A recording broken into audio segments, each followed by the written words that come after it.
Good morning, my dear students of class 10. Today we will start another topic which is excretion. So,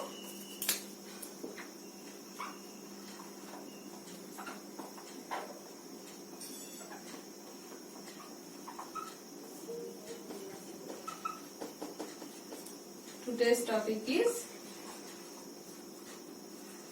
excretion. In our previous classes, we have read about the nutrition, respiration and transportation. And the last topic of this chapter is excretion. So what is excretion? Excretion means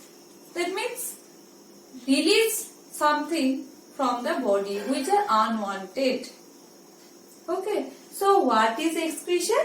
Excretion is the process of removal of wastage or harmful wastage from the body. Okay. And what type of wastage? Especially nitrogenous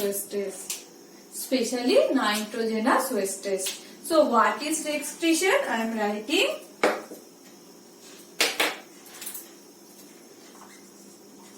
Excretion is the process of removing wastage, especially nitrogenous, from an organism's body. So what is excretion? Excretion is the process of removal or harmful wastage. Removing, or you can write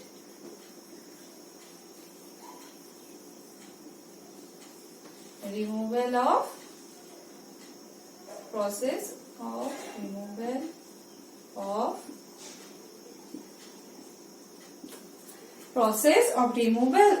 harmful wastage or metabolic wastage, mainly nitrogenous, from an organism's body is called excretion. I am repeating, excretion is the process of removal of harmful metabolic wastage, especially nitrogenous, from an organism's body is called excretion. So, what is the role of excretion in our body? Next, role of excretion in our body. So, in that, first point is it maintains homeostasis. What is homeostasis? Homeostasis means a steady state. Our body needs to maintain some steady state or equilibrium state, that is called as homeostasis. So, excretion plays important role in maintaining homeostasis. What is that? Is steady state of the body. So that one is the first role of excretion. What is the second role? It maintains the ionic balance of the body. So second role is it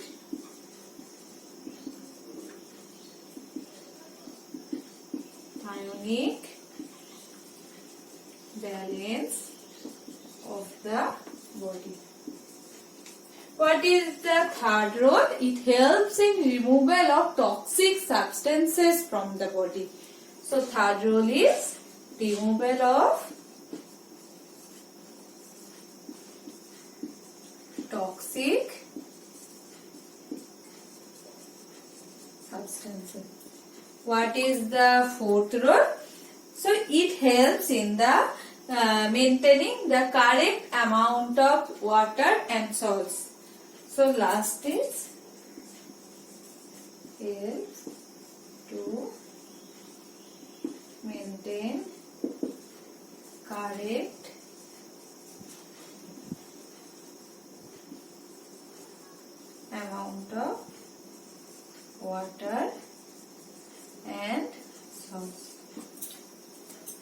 these are the main roles of excretion. I am repeating what are the main roles. So first one is excretion plays an important role in maintaining the steady state of our body, which is known as homeostasis. Second, it helps to maintain the ionic balance of the body. It is very important. And the toxic substances which are produced or inside our body, that can be released with the help of that excretion. And another, it helps to maintain not only water and salt, but also it helps to maintain some other balance also. Okay, so these are the main role of excretion. Now we will see what are the excretory substances that can be released. So next is excretory substances.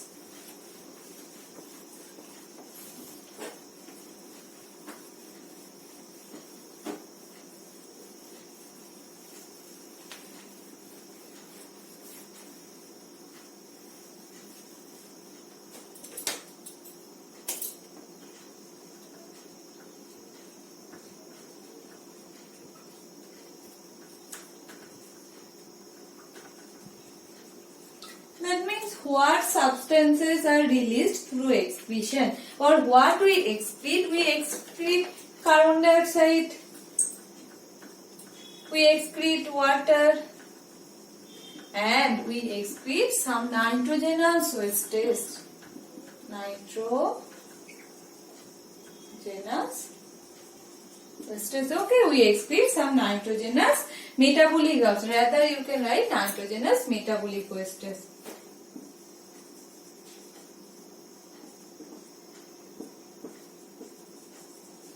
Okay. Sorry.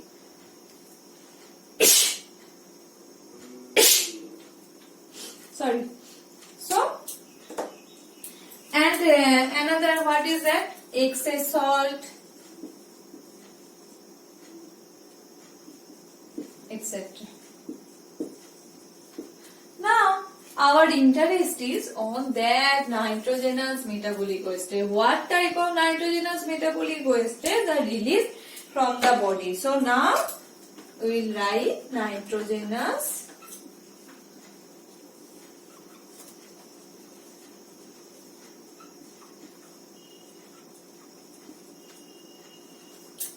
from where these type of nitrogenous wastes are produced? These are produced in the liver from protein. Okay, these are mainly produced in the liver from protein and remains of the other tissues that are brought to it. Okay, so these are the this is the source of nitrogenous wastes. Now we'll see what type of nitrogenous wastes are produced. So first one is urea, then uric acid, then ammonia. These are the main three nitrogenous wastes. Okay, so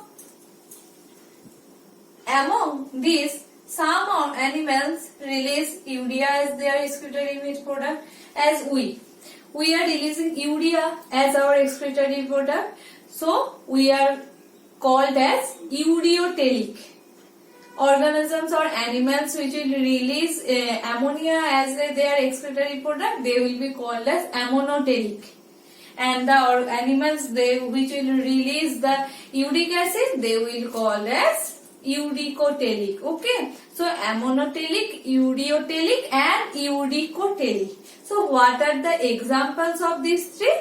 Ammonotelic are mainly fishes, and uric acid, that means in case of lizard, what we have seen there is we can see in our home also that the excretory materials of lizard, one portion is blackish and another portion is whitish. And it is said that that whitish portion, if it is eaten or swallowed, then it is very harmful Why? Because the black portion is that undigested food, okay, and that white portion is uric acid. As it is in very concentrated form, that's why it is called as very poisonous. And another one is, so now in case of lizard, that means reptiles, we can find they are uricotelic, and ureotelic as humans, okay. So among these three, ammonia is highly poisonous, but because it takes much water to get dissolved, okay. But we are saying that excretory product of lizard is very harmful because that's in concentrated form. That's why we are telling. But ammonia is more harmful, okay. So these are the main three nitrogenous products. Now we will proceed to our excretory organs, okay. So excretion in human beings, particularly we will see excretion in human beings.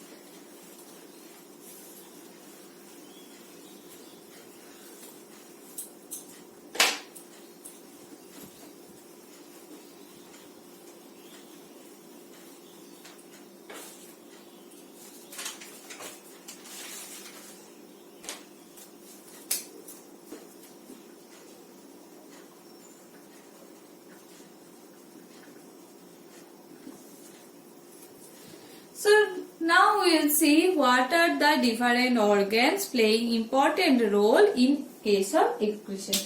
First we will draw a diagram.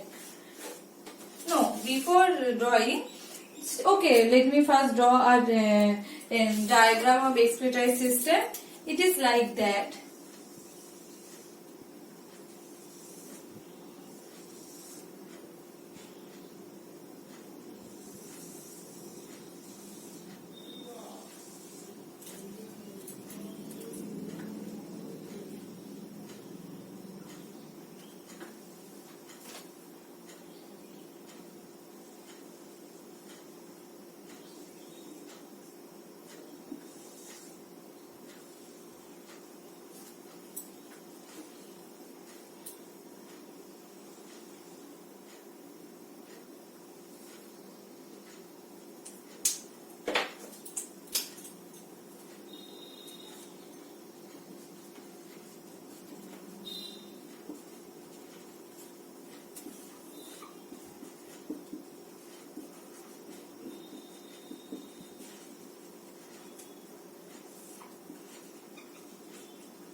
So these are the different parts in case of human excretory system. First, we can see that two structures are present. These are called as kidney. That kidney is called as left kidney, and that one is right kidney. From the kidney, a tube-like structure arises. It is called as ureter, and after two ureters will join into a structure which is called as urinary bladder, and after that the last part is, it is called as urethra, and a vein which is called as renal vein and the artery which is called as renal artery are present, which helps in carrying oxygenated and deoxygenated blood. So first we will talk about the kidneys. Okay, how does it look? It is what is the shape? It is a solid reddish bean shaped. is a solid bean-shaped structure. And what is the color? It is reddish in color. So, two solid bean-shaped structure is present and it is reddish in color. And what is the size? 10 into 6. That means 10 centimeter long and 6 centimeter wide. Size 10 centimeter long and 6 centimeter wide. What is the position of the kidney? It is situated inside the abdomen. Okay, so located in the abdominal cavity on either side of the backbone.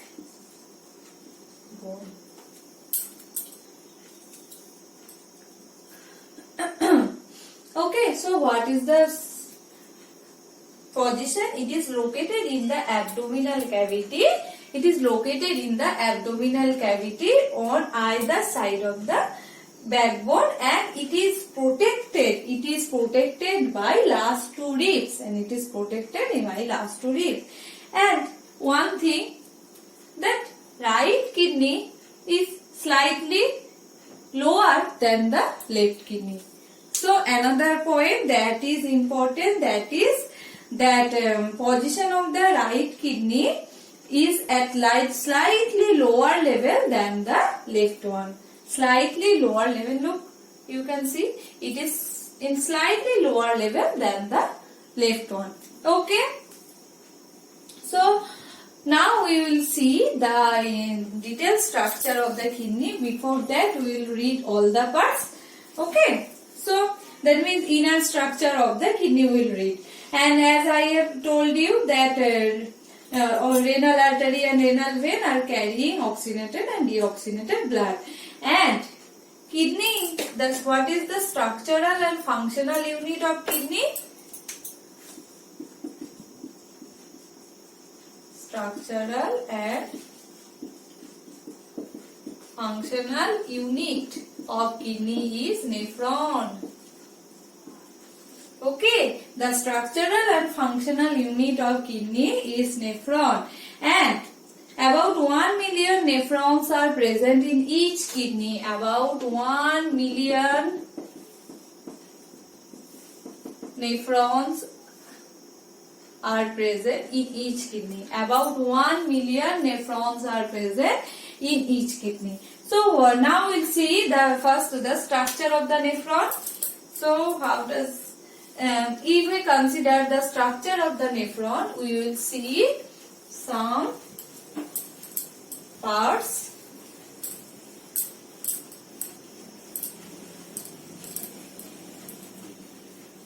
I will draw the structure of the nephron later. Okay, just try to follow this diagram from your book. Here, structure of nephron is shown in page number 111.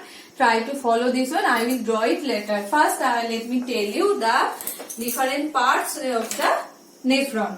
So, what are they?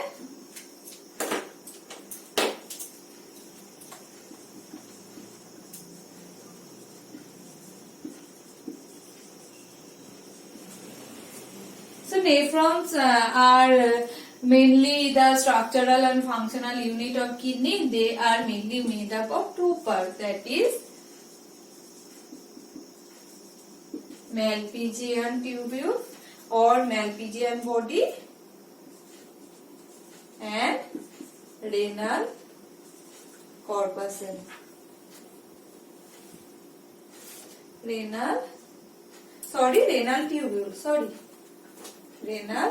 tubule. Okay, and Malpighian body is made up of glomerulus and Bowman's capsule, and renal tubule is PCT in Liz, Blue, DCT, and they will join another duct which is called as collecting duct. Okay, let me explain. First, a cup-like structure. That means this structure is present, which is called as Malpighian corpuscle or Malpighian body. And inside that Malpighian body, two parts are, one is glomerulus and another one is Bowman's capsule. Okay. So what is glomerulus? It is like that.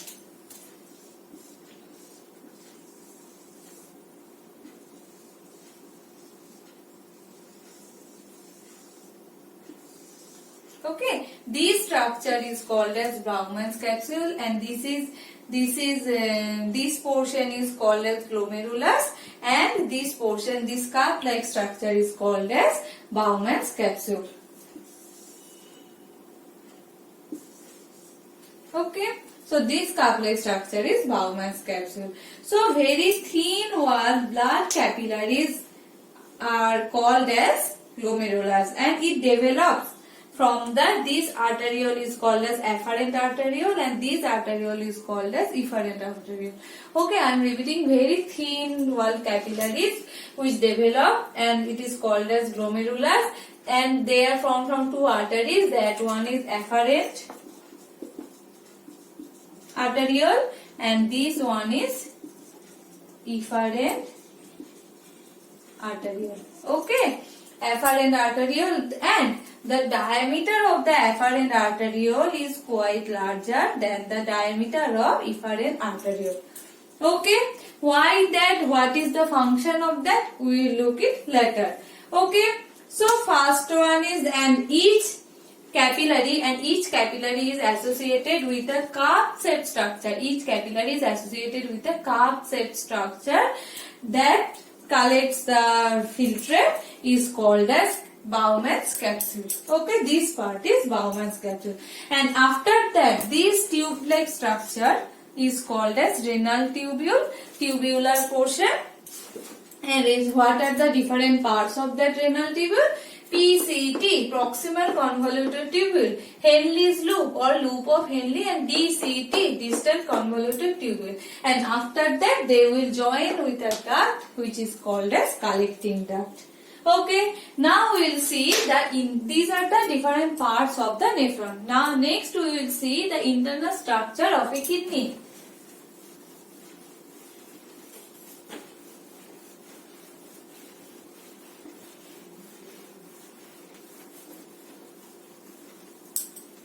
So next,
next we will see the longitudinal section of a kidney.